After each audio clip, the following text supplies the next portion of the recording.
sudah kita tunjukkan ya di kelas gimana caranya HPHT. Nah, kalau kita punya kalender kehamilan itu memang lebih mudah. Nah, kenapa kemarin saya katakan kalian harus bisa menghitung? Karena kan nanti kalau ujian kalian nggak bawa kalender, nggak bawa kalender kehamilan seperti ini ya. Nah, terus yang kedua kita tahu apa lagi? Untuk kita mengawali gimana?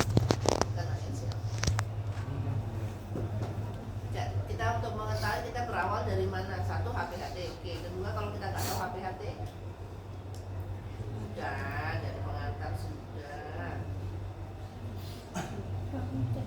Tes, oke, plano tes. Terus, rekening itu apa?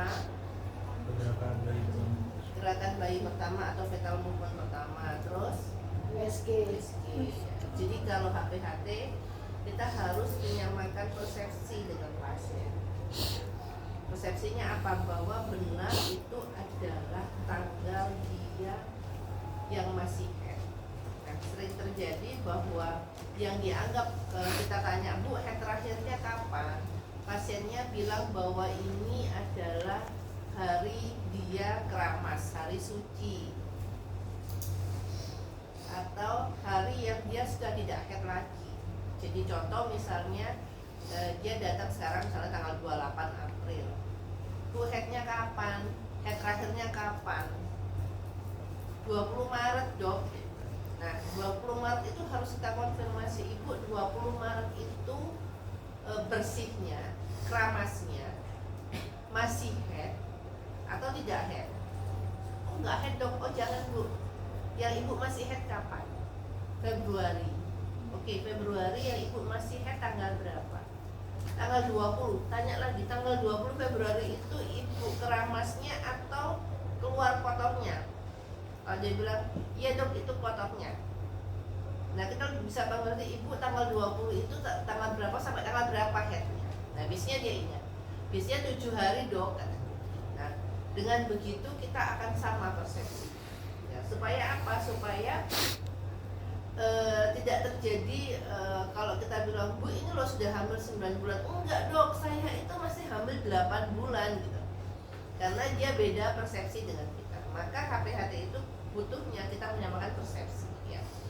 Jadi menyamakan bahwa benar-benar itu adalah yang dia masih head, yang dia masih kotor. Mungkin kalau head dia nggak tahu, Ibu yang masih kotor kapan?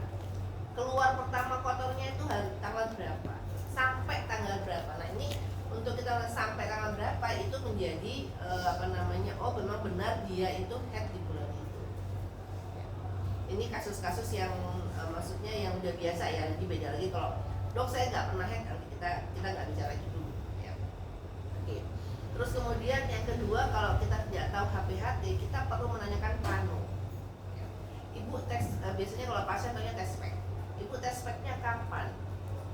Itu juga perlu konfirmasi. Kadang-kadang dia udah Ibu tes speknya, saya tes speknya 20 Maret dok.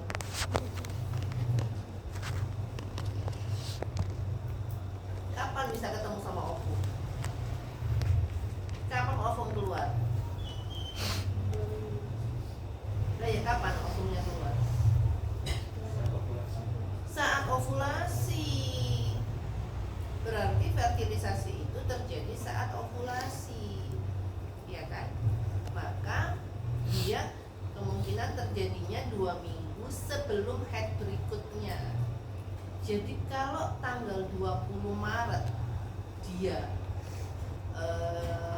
head, dia harusnya head tapi nggak head, berarti usia kehamilannya berapa minimal? Kan tadi ovulasi itu keluarnya ovum, fertilisasi juga terjadinya di situ. Berarti ovulasi ini terjadi kapan? Tadi ovulasi terjadi kapan? Lagi 2 minggu sebelumnya. Fertilisasi juga terjadi di situ. Berarti ketika dia head nggak head, berarti berapa usia kehamilannya? 2 minggu. Tapi di usia 2 minggu beta HC dia belum naik, gitu loh. Belum terdeteksi. Nanti maksimal 6-8 minggu, mulai naik 4 minggu. Jadi 4 minggu itu kapan? Ya 2 minggu dari jadwal headnya.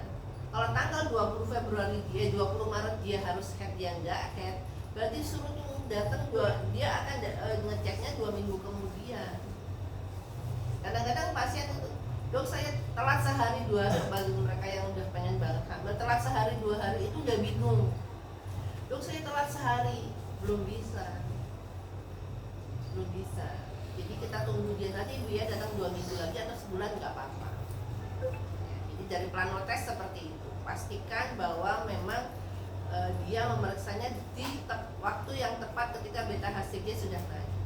Nah, kadang-kadang juga ada pasien yang rada usil gitu. Setelah 5 bulan, setelah 20 minggu, dia ngetes spek. Dok, kok saya negatif ya dok? Dia bilang. Ya, jadi kalian perhatikan di di adaptasi anatomi dan fisiologi yang saya ajarkan, itu ada grafik beta HCG. Puncaknya 6-8 minggu, nanti turun 20 minggu nggak terdeteksi lagi. Kenapa? Memang plasenta sudah diambil alih, corpus luteum sudah diambil alih oleh plasenta, sehingga kemudian beta HCG-nya turun. Tapi bukan berarti dia nggak hamil lah, kalau sudah besar, sudah ada janinnya dan sebagainya. Jadi plano tes perlu juga dikonfirmasi kapannya. Itu yang kedua. Yang ketiga, quickening. Quickening itu fetal movement pertama, kita perlu nanya ke pasien, Bu, kapan terasa bayinya jeduk-jeduk? Bukan yang obah banyak. Jadi dia hanya jeduk gitu, seperti itu. Nah, biasanya dia akan kadang dia detect ya seperti itu. Nah, fetal movement pertama untuk preemie itu berbeda dengan multi. Kenapa? Karena yang multi sudah pernah melahirkan, sudah pernah hamil, dia lebih sensitif dibandingkan yang hamil pertama. Jadi kalau preemie gravida, dia fetal movement pertamanya terasa umur 20 minggu.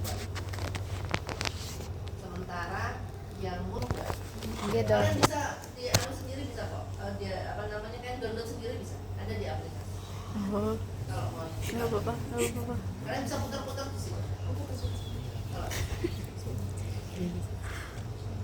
Kalau udah hamil gitu aja, akan muncul kok. Kalian bisa muter-muter di sini.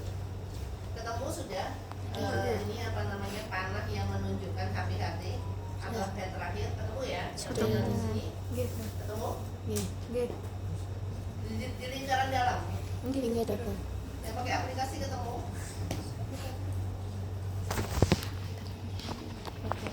Coba. Aduh.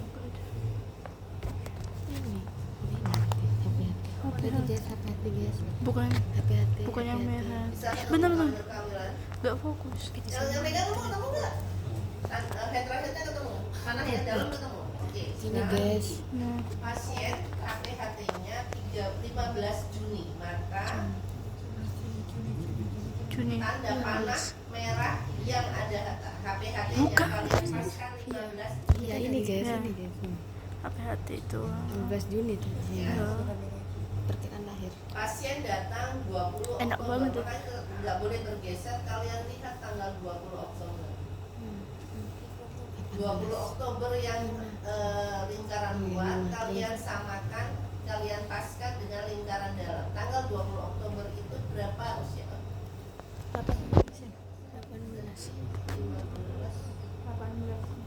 18 minggu, 5 minggu. Yang 5-nya ini apa? bulan. 1, 2, 3, 4, 5 Bulan ini kan? Oh iya. Bulan. Aduh aku nunjukin mana? Warna merahnya mana guys? Sebenarnya nggak merah sih. Warna merahnya di keterangan kami. Iya. Kalau ini cuma biasa aja. Ini hari HP tan hari terakhir sih. kalau ini janda.